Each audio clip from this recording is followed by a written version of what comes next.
Bonjour, utilisez la crise à votre profit, c'est un peu paradoxal parce que la crise, elle nous concerne tous, elle nous frappe tous, et notamment sur le plan financier, mais elle annonce des mutations qui sont très importantes parce qu'elles sont porteuses de risques, mais aussi, comme dans toute crise, porteuses de profits possibles pour ceux qui savent repérer les tendances de l'avenir. Alors c'est ce que je voudrais essayer de faire avec vous pour vous permettre de constituer une réserve d'argent et d'avoir une performance meilleure que celle de vos placements bancaires traditionnels. On a une impression de casino jackpot avec des marchés d'actions extrêmement élevés, certaines villes aussi sur le plan de l'immobilier très coûteuses aussi. Quant aux professionnels, je ne sais pas, ceux qui gèrent notamment vos comptes, est-ce qu'ils vous appellent le soir, est-ce qu'ils vous préviennent des tendances futures? Alors aujourd'hui, on a des saints, là c'est Saint Joe Robinette.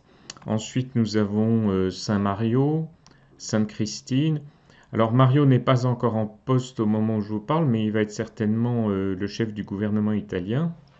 Et tous les trois ont ouvert et continueront à ouvrir, comme leurs prédécesseurs, les vannes de la création monétaire, c'est-à-dire de la monnaie purement digitale comptabilisée par les banques centrales. Cette création monétaire, en fait, c'est une fuite en avant, je l'explique dans d'autres vidéos.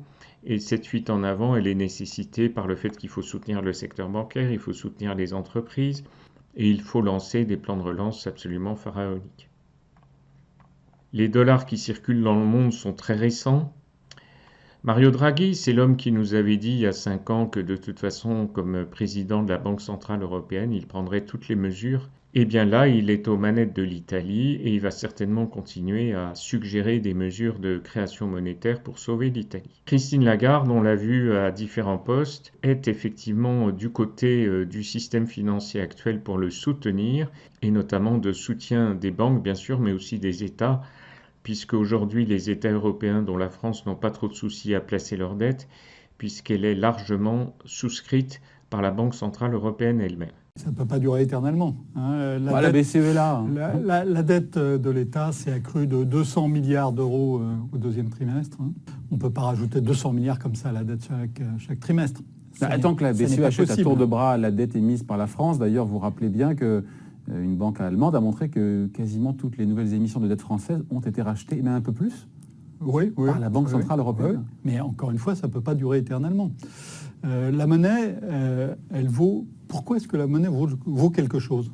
C'est de la confiance. Et il y a un moment où vous pouvez décider individuellement, nous pouvons décider collectivement qu'on ne fait plus confiance à cette monnaie. Donc de fait, ça peut continuer jusqu'à ce qu'il y ait une défiance, une crise monétaire vers laquelle on s'achemine. Alors ce sont certains experts qui en parlent, ça n'est pas moi tout seul dans mon salon. C'est Natixis, le service des études économiques de la banque, qui le dit. Il y a des menaces sur l'épargne de précaution classique qui viennent de ces éventuelles crises financières et monétaires où on viendra restreindre effectivement votre pouvoir d'achat. Alors d'abord, vous avez constaté, ça vous m'avez pas attendu, que les performances tournent à 0,5 pour certains livrets, 1% ou un peu plus pour l'assurance vie en euros. Autrement dit, tous les placements sans risque ou censés être sans risque sont très très mal rémunérés. Le deuxième risque, je l'ai un peu évoqué tout à l'heure, c'est l'inflation. Le troisième, dans les vidéos précédentes, je vous avais parlé des besoins de financement de l'État. Or, l'État peut très bien décider un impôt supplémentaire ou une ponction directe sur l'épargne des Français, des mesures coercitives qui seraient aussi symboles et synonymes de faillite. Le mot a été déjà prononcé bien avant moi. Puis, le risque aussi qui reste sur tout ce qui est dépôt bancaire, et j'en avais parlé récemment, et Jean-Marc Sylvestre l'a fait, c'est effectivement qu'il y ait une faillite bancaire. Alors beaucoup de personnes vous alarment là-dessus. Autant rester calme et constituer cette fameuse réserve dont je vous parle. Donc cette épargne, elle est mal rémunérée et elle n'est pas forcément sans risque, notamment si c'est tout le système qui est en danger.